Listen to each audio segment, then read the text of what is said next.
This week, unless you were living under a rock, it was all about the eclipse, totality through the United States. But what does that have to do with Major League Baseball? Well, Shohei Ohtani, Mookie Betts, Freddie Freeman, the Dodgers' big three superstars sat down for an interview before and after to give their thoughts on the eclipse. Just like the rest of us, there was no shortage of excitement leading up to the eclipse.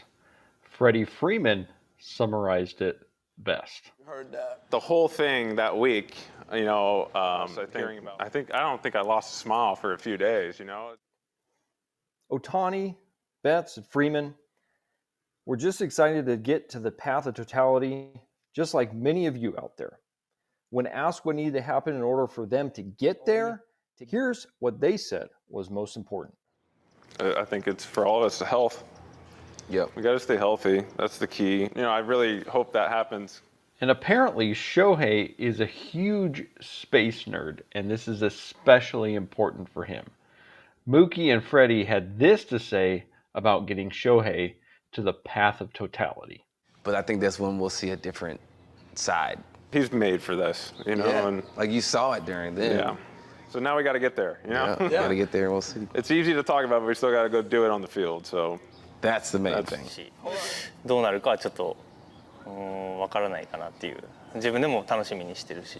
So During the conversation, it became clear that Freddie's a bit of a novice when it came to space and the eclipse. When asked who was most likely to stare at the sun without glasses, it was unanimous. I would say probably him.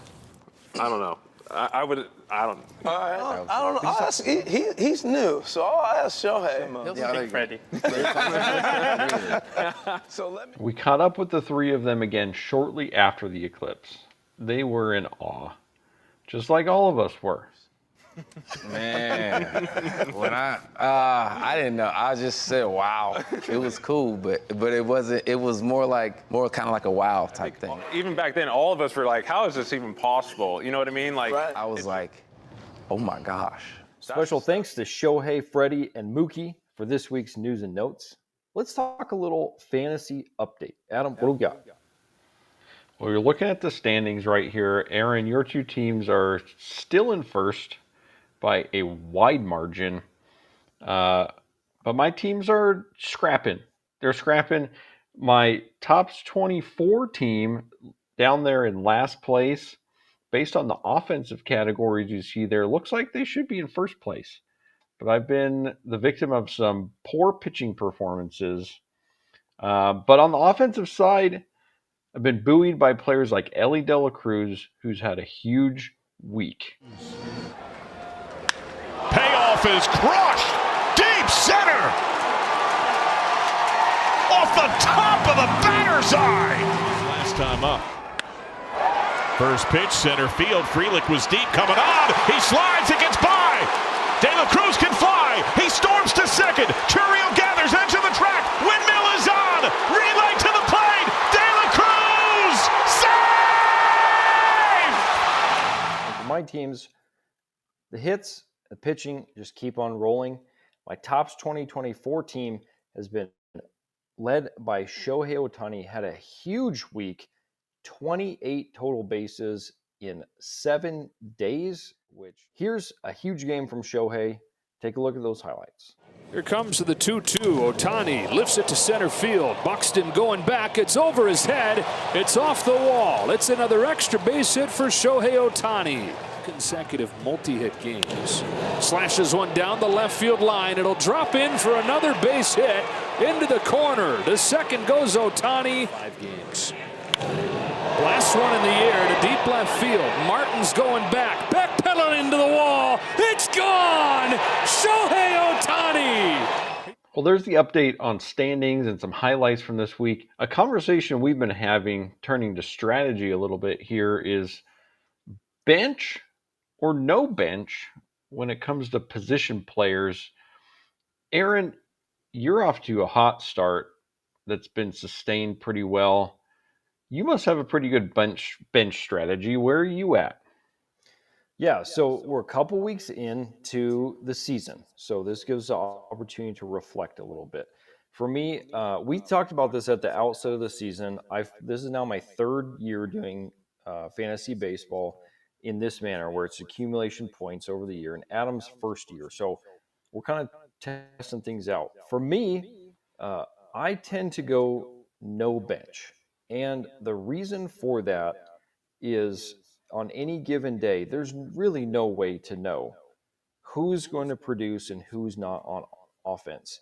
You can look at it if there's a good matchup, a bad pitcher, a bad team, whatever it is, and you might say that guy's got a better chance, but you don't know. You don't know. And so I would get so many times in my first year in particular where I would play a guy, I had a guy on the bench, I couldn't decide who to do. I kept one guy on, he got 1 point, and the guy on the bench got 8, and I was kicking myself. And I said, I cannot do this. There's a secondary reason for that, but for my bench strategy, and we'll talk about that in a minute. But Adam, I feel like I've seen this in your team as a run into this a little bit. Talk to me about what you're seeing on your team. Yeah, well, I've had some difficulty coming up with reliable pitching due to the number of my cards that I have who are pitchers. I've had injuries.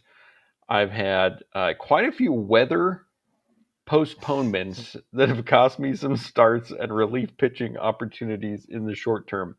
But I started out the season with 3 position players on the bench, and I'm coming to realize quickly that that bench needs to be used to maximize pitching.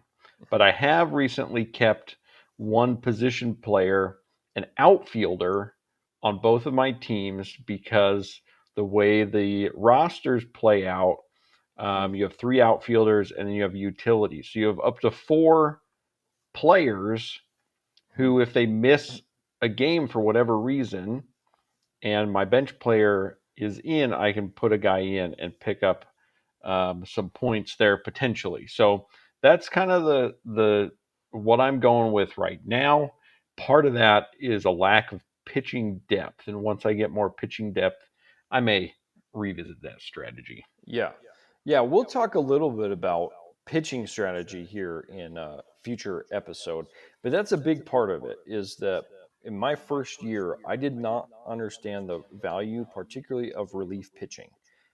Starting pitching has limits and caps on how much you can use. We'll talk about that another show. But relief pitching does not. And so this is a crucial part of strategy.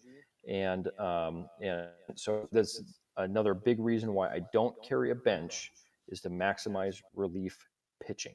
We'll talk about that in a future show. Thanks everybody for joining us today for News and Notes Fantasy Update. We'll catch you next week.